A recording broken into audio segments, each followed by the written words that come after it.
Mahatratra 720 faingo efa polisanjato ny taham-pahombiazana ao ny fanadinana CEPE tamin'ny taona 2024 ity ho an'ny fari-padidim-pampianarana eto Antananarivo renivohitra. Azo lazaina hoe niakatra izany taham-pahombiazana izany raha toa ka oharina tamin'ny taona 2024 izay nahatratra 725 isanjato.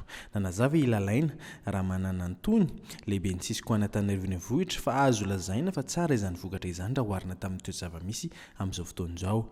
Nandrasana ena matsy ny vokam-panadinana noho ny amehana ara-pahasalamana ho izy saingy tsy izany no niseho fa nisy tokoa ezaka izay nataon'ireo mpianatra sy ny ray aman-dreny.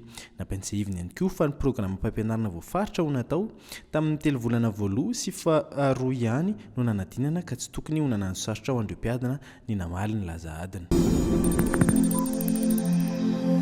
Miamiana trano isan'ireo tranga voamarina fa mitondra ny COVID-19 raha ny atotanisa tatelon'ny profesora amin'ny loholona.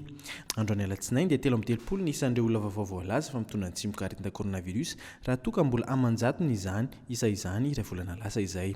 Hatramin'ny voalohan'ny volana Septambra dia tsy nihoatra ny 100 isan'andro nisan'izy ireo.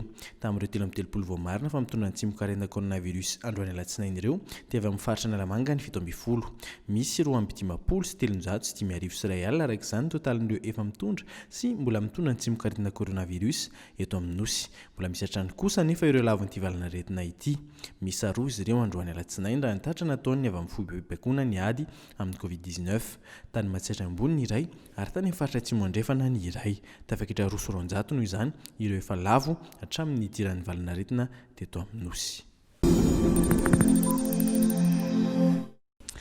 Tsy mbola manaiky mangina ireo loholona sasatsasany na dia efa niken'ny Fitsarana Avo momba Lalàm-panorenana aza fa mifanaraka amin'ny Lalàm-panorenana ny lalàna fankatoavana ireo didy hitsivolana 3 manitsy ny lalàna fehizoro momba fifidianana sy ny loholona ary ny lalàna momba ny arina kibon'ny tany. Tonga nanatitra taratasy fitarainana mahakasika ny tsy fanarahan-dalàna nataon'ny fitondram-panjakana teo anivon'ny Fitsarana Avo momba Lalàm-panorenana izy ireo androany alatsinainy. Araka ny fanazavana nentin'izy ireo dia tsy nanara-dalàna ny fandraisan'ny fitondram-panjakana fanapahan-kevitra mampandany ilay volavolan-dalàna fankatoavana. Raha ny fanazavana nentiny loholon'ny Madagasikara fa berger mamtina isan'ireo nanatitra ny fitarainana dia nanomboka tamin'ny famoahana ny vokatry ny fivorian'ireo voamera iraisana isasana dia efa nisy ny tsy fanarahan-dalàna nataon'ny fitondrany satria dia tokony tatra voasonian'ny filohan'ny parlemanta rotota no nentina tany amin'ny praiministra. Faran'ny volana aogositra lasa teo dia nianso fivoriana tsy ara-potoana ny parlemanta ny governemanta nananganana ny vondrona iraisana isasana andaniny io lalàna io.